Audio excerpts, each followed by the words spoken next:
li ci biir tool di jataayu xam-xam bi saytu jafe-jafe baykat yi ak pexe yi leen mën a jàppale moo ànd tey ak Solevo di def tournée fii ci dëkk yu mel ni Mbundum Barrage Thiléne ak Ronk fii ci région de Saint-Louis li ko waral nag mooy waajal campagne mbayum dër mi ak mbayum ceeb bi fii ci communes yi ak ci village yi looloo waral nag Solevo ànd ci ak partenaire distributeurs yi yu mel ni Massa Agri ak ñoom Mamadou Diop ak ñeneen ngir saytu loolu ak amal waxtaan ak baykat yi. ok jërëjëf maa ngi nuyu ñëpp di ziar ñëpp si du nuyu téléspectateur ñu ñuy seetaan yëpp aussi Solevo dafa ñëw tey en partenariat avec les producteurs yi baykat yi ñiy jaaykat produits yi comme Massa Agri yeneen revendeur ci Waalo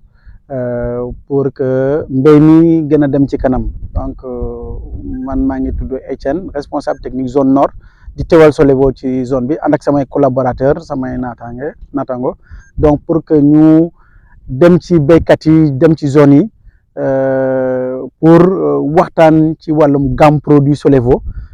tey ñu ngi woon Ronk zone Ronk bi pour def ay tàggat foofu dem aussi demoon nañ Mbundum Barrage zone Mbundum Barrage dem aussi zone Thiléne Pont Gendarme ba Ndiaye aussi ñett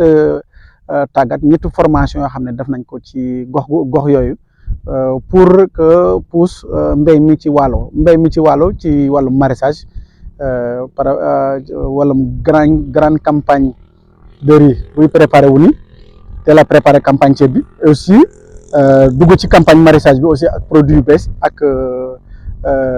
solution yu bees aussi parce que problème boo gis rek am na ay solution yooyu lañ doon waxtaan ak béykat yi ñuy weccoo xalaat pour que ñu mën ko def ci tool yi pour que jafe-jafe yooyu mën a féete ci gannaaw ci wàllum jiw ci wàllum produit phyto wala produit traitement et ci wàllum aussi ay engrais yu bees ay gamme bi dafa gën a renforcer wu tey ci ay formule yu bees ak molécule yu bees ak jiw yu bees loolu moo ñu indi woon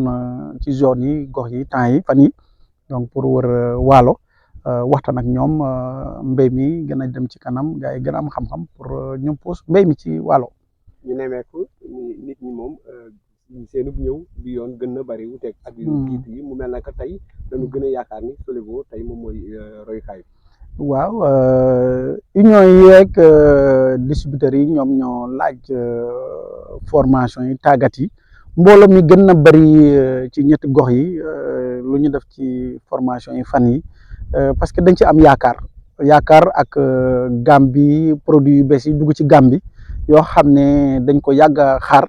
ñuy wax ne ay problème na ci ñun et puis Solevo ñëw tey ak partenaires yi pour indi ay solution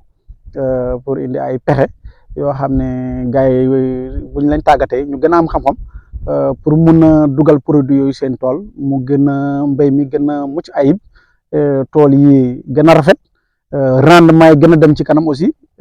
ñu gën a am prix aussi par rapport ak nu ñu préparer campagne parce que lépp lu ñuy wax mbéy aussi poste ba lu am solo la donc ban heure la ñuy préparer campagne pour que bu ñu tegee produit yooyu ci marché produit mucc ayib yu rafet yoo xam ne respecté na norme technique yi génne produit yoo xam ne ci wàllum wér-gu-yaram aussi am na solo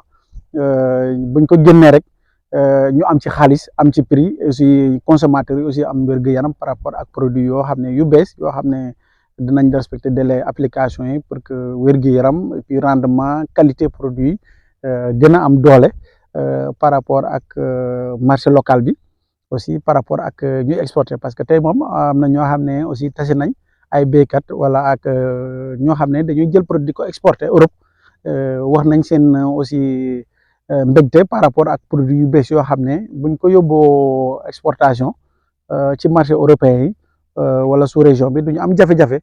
parce que produit yu mucc ay par rapport ak yoon yi béykat yi produire pour ñu am produit yu bees yooyu. waaw Solevo nag moom bari na tànk loolu ci fii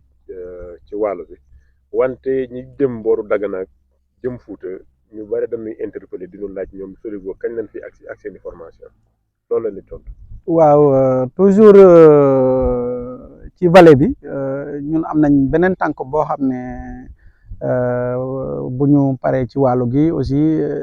incha allah ñu dem côté Fouta parce que Fouta aussi li ci am solo aussi mbéy mi gën na yokku parce que gars yi yàkkal nañ mbéy mi foofu ak aménagement yu bees ci aménagement yu bees yi nag ñu wax ne Solevo war na fa dem partenaires yi fa nekk distributeurs yi fa nekk béykat yi fa nekk aussi dañuy ñëw ba Ndar wuti ay produits wala dem ba Dakar ñu wax ne il faut ngeen ñëw ba Fouta ngeen am tànk Fouta loolu moo waral fan yii incha allah di ñëw ñu am tànk Fouta ci ay renforcement de capacité formation tàggat yu mel ni ñu def ko Fouta comme ça xam-xam bi gën a am doole aussi gaam produit yi aussi yoo xam ne gën na jox doole gaam bi aussi mu dugg biir Fouta pour que mbéy bi gën a jëm ci kanam produit yu mucc ayib prix yi aussi ñu mën a dugg ci marché boo xam ne dina leen indi vraiment njëg boo xam ne dina baax ci dund gi baax ci poche yi baax ci développement Sénégal.